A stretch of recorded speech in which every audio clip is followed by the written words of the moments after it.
A Boeing MD-87 cuts through the morning fog. The accident was inevitable. They were doomed.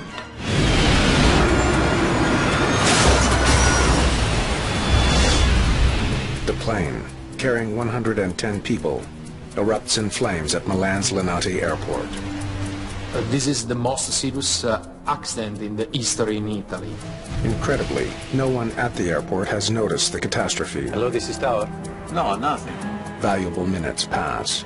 It was astonishing. Air traffic control still doesn't know what happened. Only when the wounded come looking for help There's a red streak of fire at the end of the runway.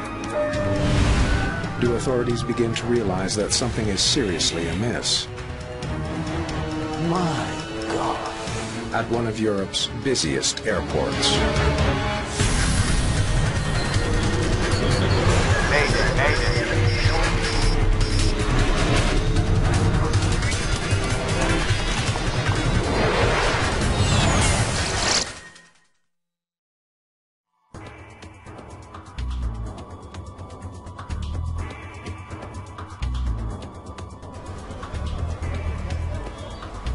Milan, Italy. Fashion capital of Europe and the country's economic and financial heart. Milan is served by 3 international airports. Only one, Linate Airport, lies within city limits. It handles 9 million passengers a year on short flights all across Europe. Alitalia 226 Airport 05. On the morning of October 8th, 2001, dense fog shrouds the airport. The fog that day was very bad, and the general visibility was about 50 and 100 meters. In the tower, controllers have a heavy workload. There are nearly 24 aircraft to get off the ground in a little less than an hour. Alitalia 2120, buongiorno, start up. They handle nearly 500 radio communications every hour. Linate, buongiorno. Delta, India, Echo, Victor X-ray. Requesting startup. Delta, Victor X-ray. You are cleared to start your engines. Brown, Scandinavian 686, request taxi from 13. Scandinavian 686. Taxi to holding position, Cat 3. Scandinavian 686. Taxi to holding position, Cat 3. One of today's flights is Scandinavian Airlines Flight 686. The Boeing MD-87 is scheduled for a routine flight to Copenhagen, Denmark. There are 110 people on board. Taxi holding point, Cat 3. The captain is Joachim Gustafsson. He has been with SAS for more than a decade. Scandinavian 686, your position, please. We still haven't reached the main taxiway, Scandinavian 686. First Officer Anders Highlander has been flying for the airline for the past 4 years and has clocked 2,000 hours on the MD-87. The SAS crew were very highly experienced pilots, so couldn't ask more for 2 qualified pilots. With thick fog blanketing the airport, the pilots have almost no visibility. They must rely entirely on instructions from air traffic controllers as they navigate their way to the runway. There are a lot of taxiway, one runway for commercial aviation, and there are a lot of many different types of airplanes in Linate, so it's a very busy airport. High above the runway, air traffic controllers normally have a clear view of the airport, but not today. Air 1937, where are you? Between 18 and Delta. So you're practically in front of the tower, right? Paolo Zacchetti is the ground controller responsible for guiding flights to the start of the runway, where planes take off every 2 minutes. Taxi North via Romeo 5. Call me back at the stop out of the main runway extension.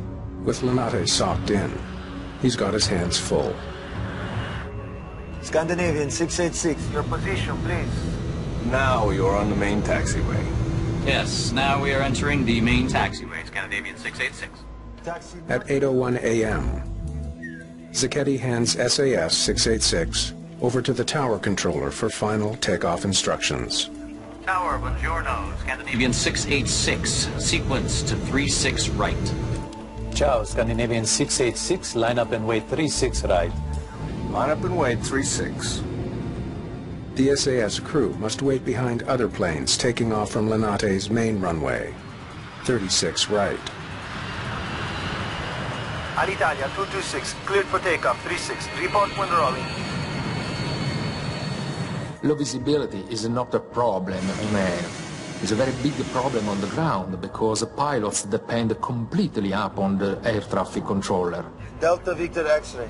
Confirm your position. Approaching Sierra 4. Roger. Maintain the stop bar. I'll call you back. Takeoff data. 57 tons, and it is checked.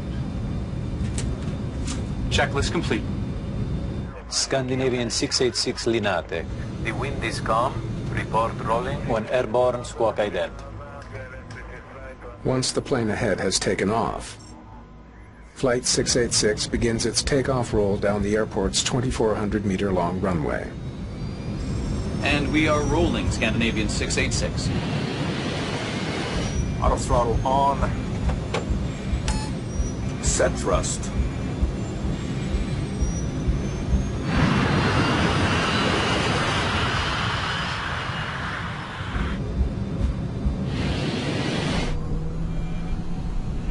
V1, At a speed of 140 knots, rotate. the pilots lift the plane off the ground.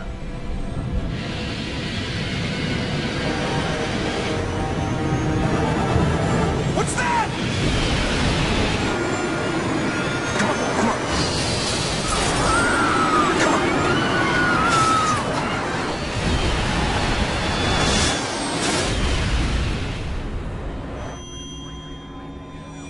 Something catastrophic has happened to Flight 686. But because of the thick fog, no one in the control tower has any idea. It was astonishing, so close to the tower, and nobody was aware about this. Out on the tarmac, ground workers have heard a series of loud noises. Hello, this is Tower. We heard a number of bangs like an engine. We heard it too, but we don't know what it was. It seemed as if somebody was climbing these steps. You don't have anything abnormal?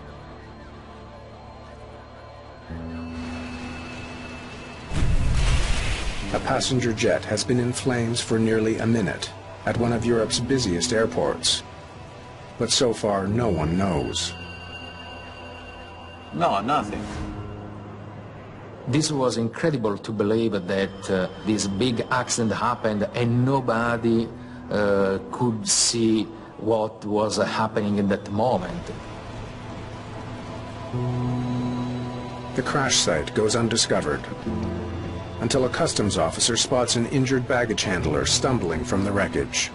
It took a while to figure out that they had a big disaster on their hands. The officer alerts emergency crews. But the controllers still don't know there's been an accident. Incredibly, Linate Air Traffic Control still doesn't know what happened. Only now does the tower controller check for the SAS flight on his radar. He can't find it. The radar does not show the plane flying away from Linate. Then, they get a radio call from another plane. There's a red streak of fire at the end of the runway. Finally, almost 3 minutes after the accident, Linate Air Traffic Control raises the general alarm. They ground all departing planes and close the airport to incoming traffic.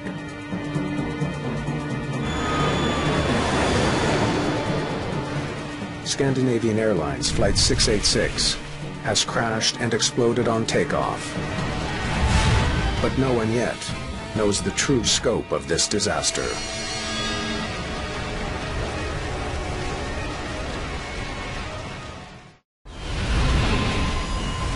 Ten tons of jet fuel feed a massive fire, where a Boeing MD-87 has collided with an airport building.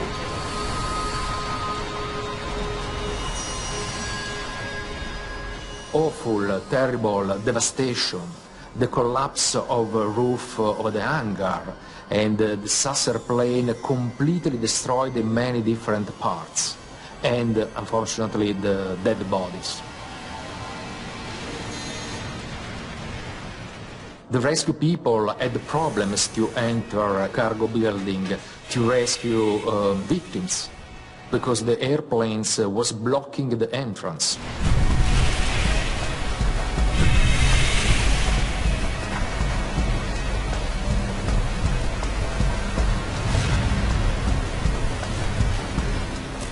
Some 14 minutes have passed since the crash.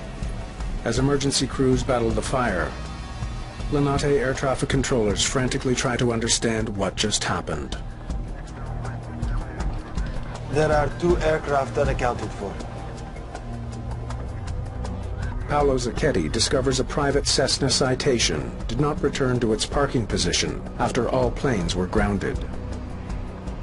The main attention was focused on the saucer plane, so nobody thought that there was another plane. A private aircraft is missing, a Cessna 525. Ground crews search for the missing plane. Finally, 26 minutes after the crash, they find the Cessna burning and in pieces, halfway down runway 36R. It appears there's been a collision. It's hard to believe that after half an hour people became aware about the fact that the Cessna was on the main runway. There is another aircraft in the accident near Romeo 6. Air traffic controllers are mystified. How did these 2 planes end up on the same runway at the same time? What's that?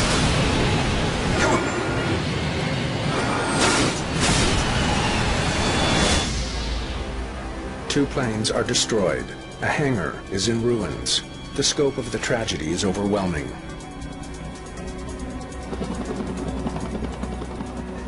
It's soon clear that no one from either plane has survived.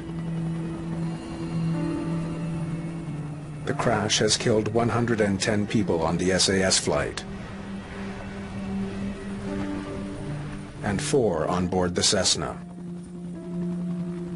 Inside the collapsed hangar, 4 more people have died.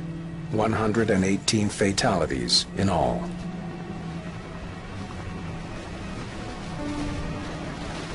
This is the most serious accident in the history in Italy. You can't imagine. I haven't taken it all in. I heard 3 explosions. Boom, boom, boom, and then a huge flame. My God.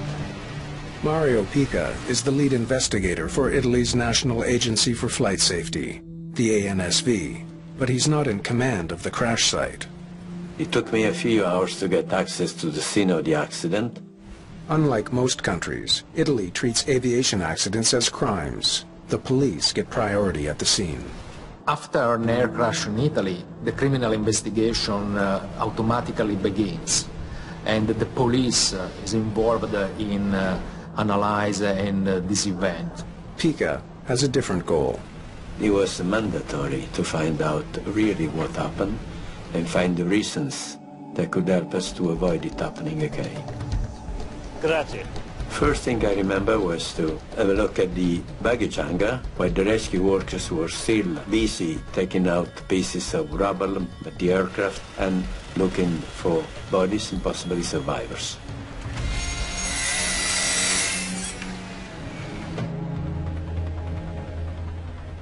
I decided to go and have a look at the Cessna that was still on the runway. I just sketched the first map of the position of the various pieces of the debris to reconstruct the dynamics of impact. And they were intermingled, pieces from the Cessna and pieces from the MD-87. As lead investigator and a pilot, Pika knows the most valuable information in any air disaster comes from the black boxes. But the Cessna was not equipped with either a cockpit voice recorder or a flight data recorder. The absence of the flight recorders were really a drawback, because they are very helpful in any investigation to precisely define what happens. The Swedish Accident Investigation Board sends a team to Milan. It includes technical specialist Tom Zollner and lead investigator Frank Christensen from SAS. They will work with Pika to unravel the accident. We were called to be part of the investigation as it was in the Scandinavian Airlines plane. I guess we'll have to wait for authorization. We realized that the investigation in Italy was different what we learned. In Italy, they conducted as a criminal investigation, and we as investigators has to wait. Damn. We're really not happy about that. We would like to see what the planes looked like, how the accident site looked like. We were not allowed to be near the accident site. The media worldwide attention was on the Linate disaster. The SAS airliner headed for Copenhagen slammed into the private... And so what happened in Linate? What were the main causes of this accident? What were the main responsibilities for this? Investigators soon make a troubling discovery about Linate Airport. So, you're telling me there have been a lot of these incidents before? Air traffic controllers reported we have an average of nearly one runway incursion per week. It appears the 9 million people who use this airport every year have been in danger for quite some time. There have been other runway incursions. This was shocking. Less than a month before the collision, a near miss on the same runway. With an aircraft entering the runway while another aircraft was taking off. It was really a big shock for us that it happened that often. Clearly, something is very wrong at Linate. The morning after the crash at Linate Airport, investigators face national and international pressure to figure out the cause. Meanwhile, there were prayers for victims of the crash, Italy's worst ever civil aviation disaster. Finally, the entire investigative team is given access to the crash site. All of us were trained investigators, and we knew what we were going to investigate and how to do it. But authorities have thrown a major obstacle in their path. So where's the plane? The police have ordered airport workers to move the debris off the runway and away from the baggage hangar. We got very angry. The removal of the debris actually removed a lot of valid information, which we now never could see. Debris from both planes has been piled on a concrete helicopter pad. Locating Flight 686's voice recorder will be a huge challenge. We couldn't find the cockpit voice recorder.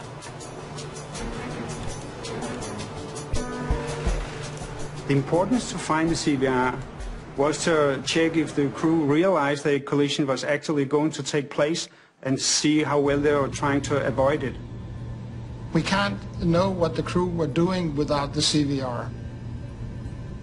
We had to learn about the possible takeoff clearance and if there were crew errors.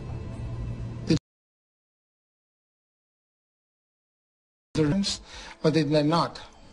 Here's what we know so far. The MD-87.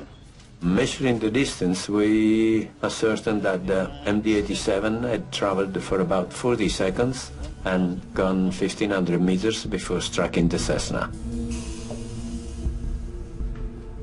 It was clear that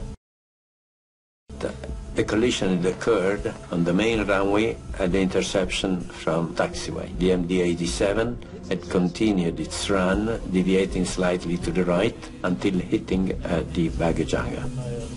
Here. Weather reports show that visibility was only 50 meters at the time of the collision.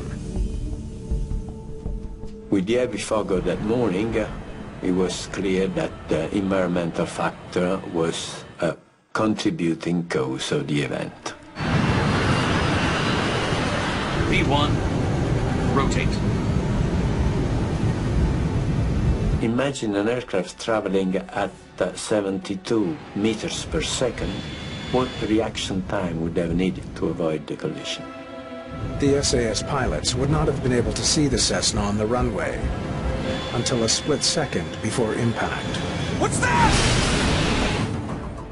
But fog should not cripple a major airport like Linate. Airports avoid incursions by having a defined low visibility operating rules. These rules can be augmented by technology, ground radars, alarm systems, and other things. Airport runways and taxiways are broken down into a series of checkpoints known as stop bars. Aircraft must always wait for authorization before passing, like a car must wait for a green light. The system is designed to keep planes from colliding. Planes can avoid each other at night, so why should there be any difference in fog?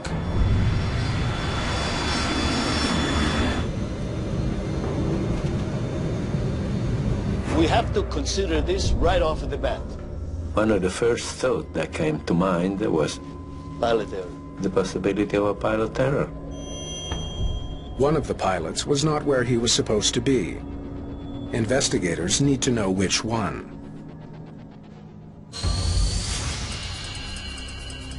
The worst air disaster in history occurred under eerily similar conditions. On the island of Tenerife in 1977.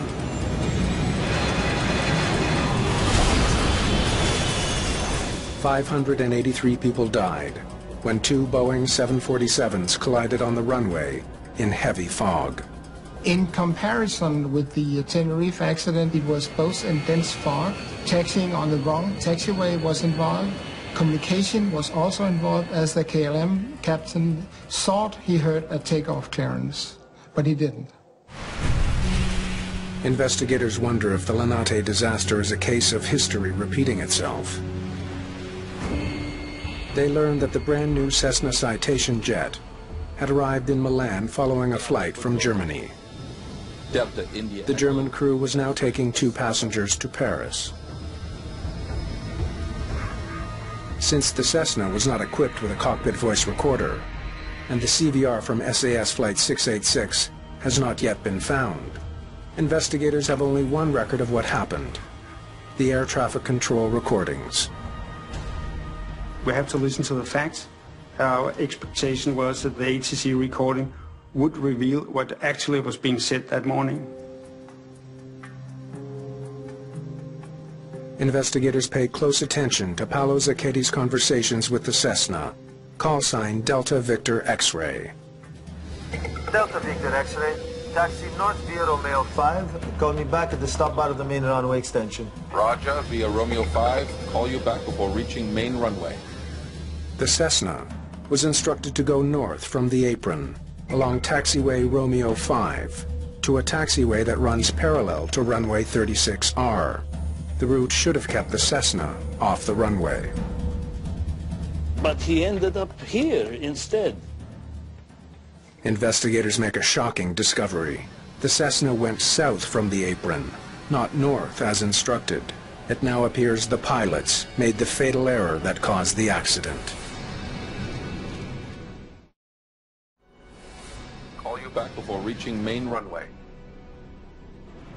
The control tower recording makes it clear.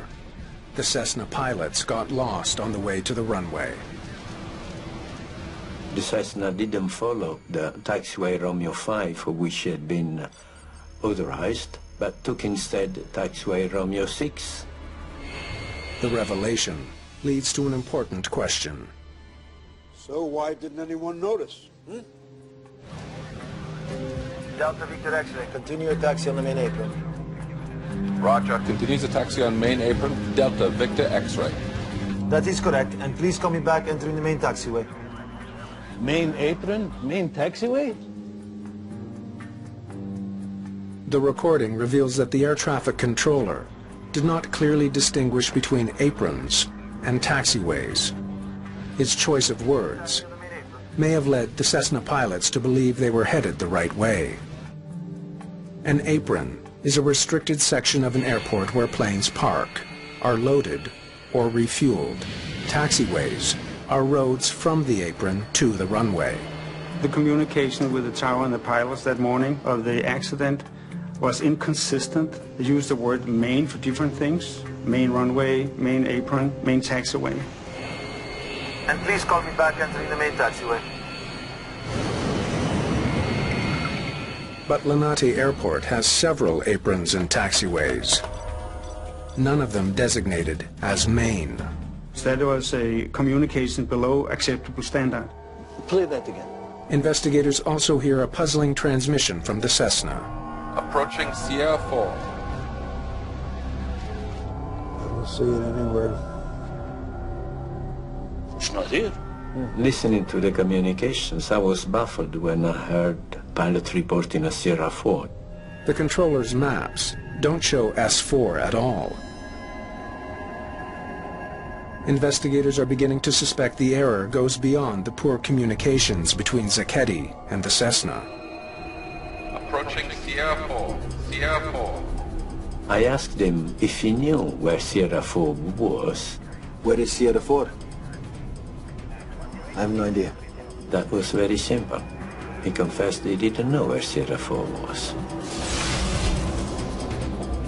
Pica finds that Zacchetti's managers never gave him a tour of the taxiways as part of his training. Approaching Sierra 4. Delta Victor X-ray. Roger. Maintain the stop bar. I'll call you back. He had no way of knowing where Sierra 4 was.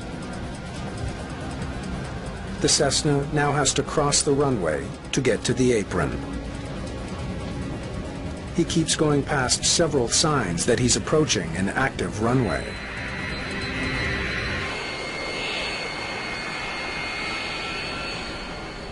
Air traffic controller didn't stop the Cessna. Delta Victor X-ray. At that moment, the tower clears the MD-87 for takeoff. Scandinavian 686 Linate, cleared for takeoff. Continue your taxi on the main apron. He should have stopped the Cessna, but unfortunately... Roger, continues the taxi on main apron. He thought that Cessna was on R5 taxiway. The Cessna pilot makes a fatal mistake. With the MD-87 now traveling at 260 kilometers an hour, he taxis across the runway.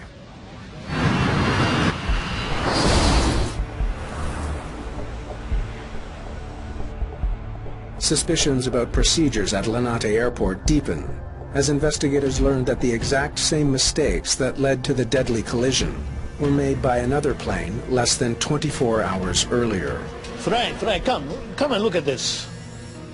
I was shocked to find out that only the previous afternoon... Same thing. 24 hours before. An aircraft had been cleared by the air traffic controller to taxi onto Romeo 5. 24 hours, it happens here all the time. The aircraft taxied really onto Romeo 6. Because there was no fog that day, the two planes saw each other and did not collide.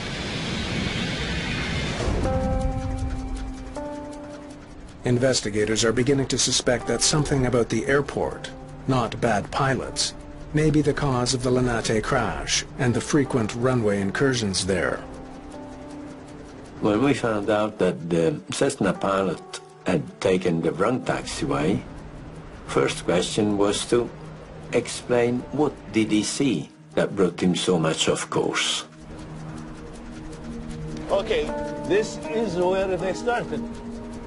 So give me some video. The taxiway we went on was Romeo 6, and we walked the whole length of the taxiway. We wanted to put ourselves in the shoes of the pilot to understand his actions. They look for route identification signs that are supposed to help guide the pilots. The status of those markings were in a very poor condition. It was surrounded by high grass, and there was only a very few of those markings. The markings painted directly onto the tarmac are also vital for pilots. When we came to the intersection between Romeo 5 and Romeo 6, we could see that the markings on the ground were so badly painted that even in good visibility it was difficult to read them, which made us understand that for a pilot not familiar with the place, it would have been difficult to understand where was Romeo 5, where was Romeo 6. The faded markings help explain why the Cessna turned right when it should have turned left to avoid the runway.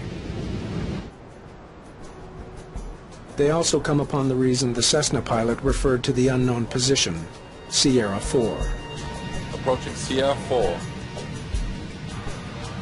There's Sierra 4, but it's not on the map. Actually, Sierra 4 was a marking on the Romeo 6 taxiway going towards the runway, but were not reported on any official map. Approaching Sierra 4. Delta Victor X-ray. Roger. Had the controller known where Sierra 4 was, he would have realized the Cessna was headed the wrong way and approaching the runway.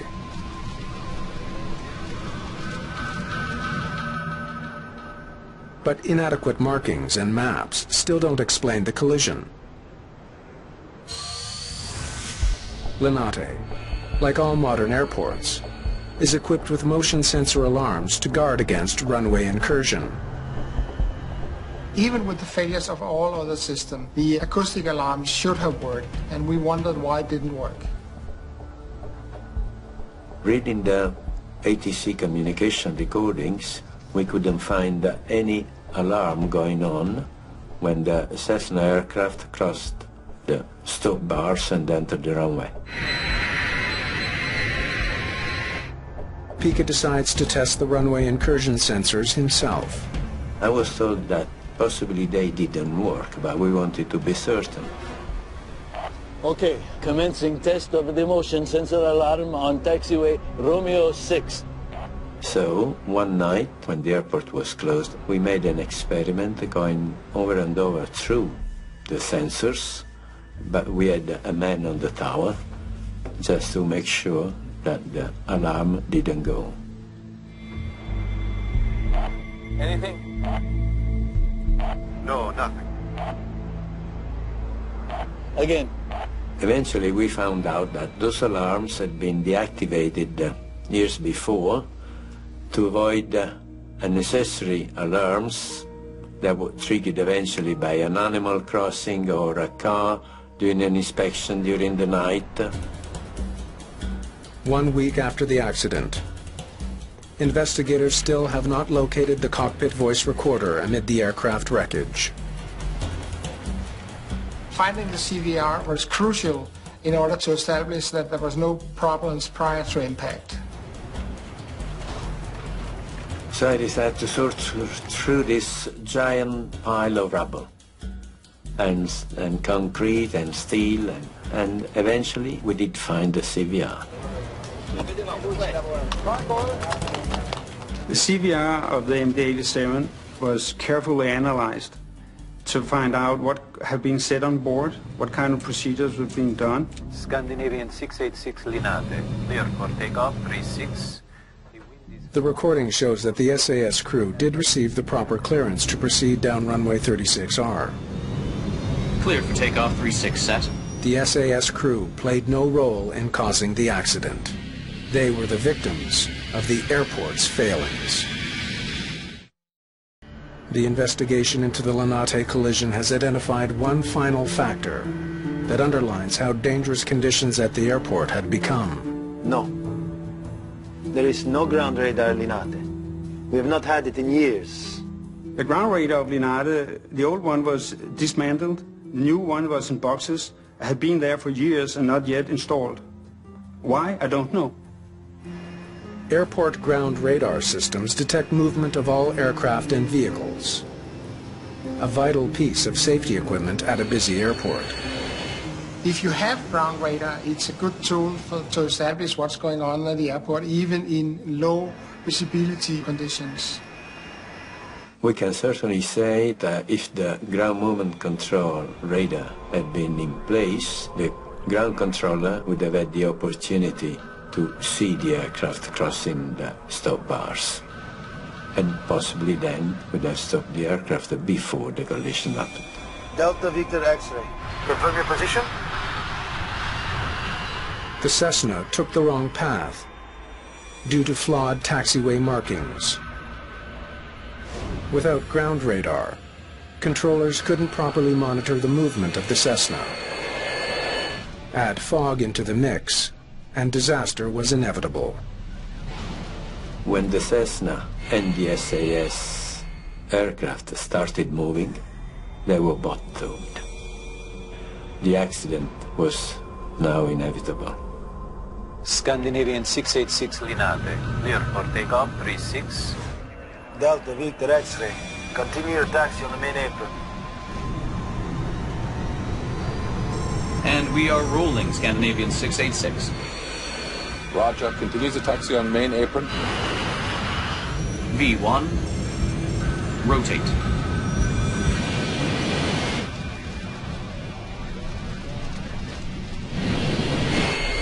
What's that?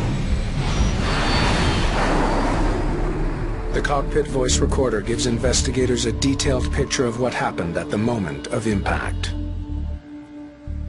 Noises in the cockpit will also tell us the different controls being moved, and the ambient noise from the area mic would give us information of some of the sounds during the collision. What's that? We realized that the impact was more than one collision. It was actually several collisions in half a second. When that half second of audio is analyzed more closely, investigators discover it contains several distinct sounds. So we exposed this data over the schematic of the aircraft, showing the travel of the sound.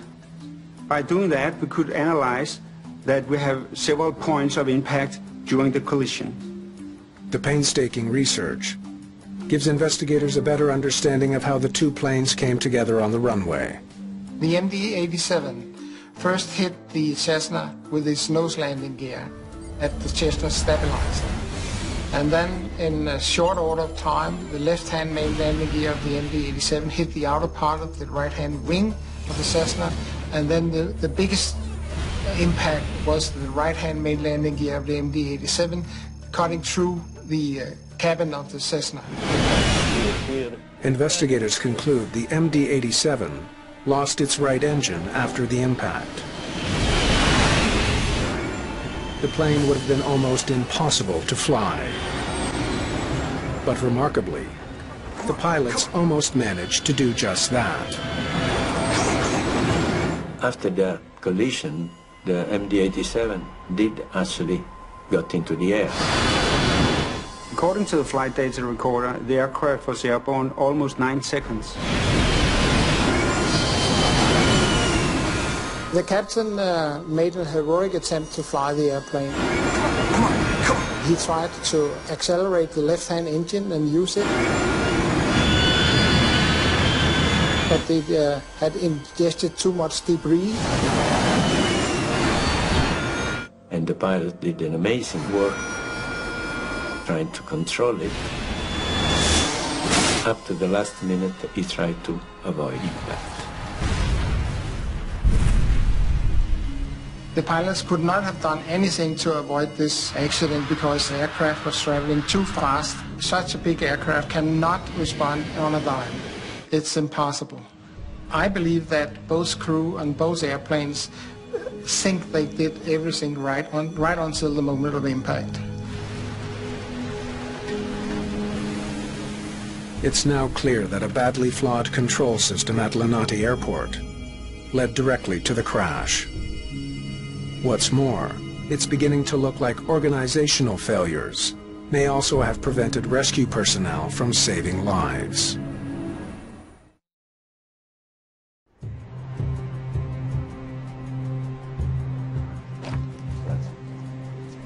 How long was it before the general alarm was sounded? The investigation begins to uncover evidence of how failures at the airport made a bad situation Please call me back entering the main taxiway. even worse. Hello, this is Tower. The wreckage of the Cessna was found only about 25 minutes after the accident. And by the time the fire brigade arrived on the scene, all the occupants were dead. Post-mortem exams confirmed that 3 people in the Cessna had high concentrations of smoke in their lungs. They were still alive after being hit by the MD-87. They were burned alive. After the collision, the Cessna burned for more than 20 minutes. If the rescue to the Cessna had arrived earlier, certainly the 2 pilots would have survived the accident. After more than 6 months of painstaking investigation, Mario Pica delivers his findings. Though runway incursion by the Cessna is listed as the immediate cause of the accident, Pica does not entirely blame the Cessna pilot. Instead, he points to the lack of proper signage and taxiway markings at Linate, as well as to the airport's failings overall. A fairly simple airport like Linate with only one main runway, it should be easy to cover this with the signs and with the paintings and so forth. But apparently everything which could go wrong did go wrong at that airport. Delta Victor X-ray, taxi north via Romeo 5, call me back at the stop bar of the main runway extension. And for some of the people involved, the fallout is especially harsh. Ground Controller Paolo Zacchetti, along with high-ranking officials from the agencies which oversee Linate, are handed prison sentences. The judgment sparked intense debate. Should human error in air accidents be considered a criminal act? I defined the ground controller as the 119th victim of the case. I didn't have the equipment that could have made me aware of what was happening. Delta Victor X-ray, continue your taxi on the main apron. Roger.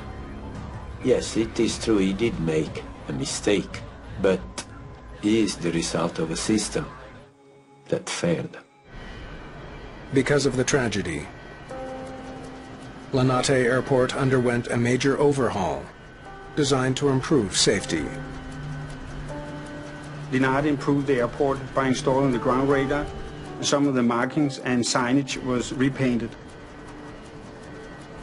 The runway incursion alarm are functioning now. Alitalia 212, hold your position. You're crossing an active runway. Repeat, hold your position. Alitalia 212.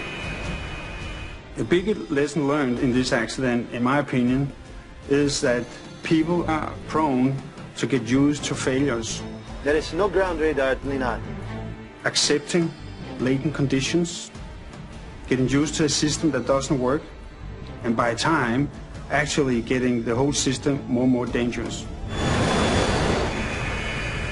An airport is a highly complicated place. There's vehicles, there's airplanes, baggage lorries, cargo lorries, all sorts of activities going around at the same time. There have to be a very high level of safety in an airport.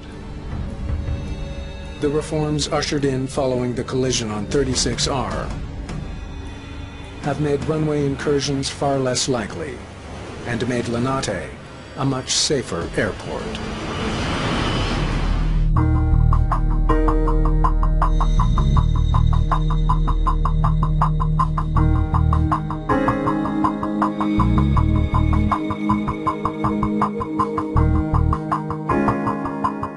Bye.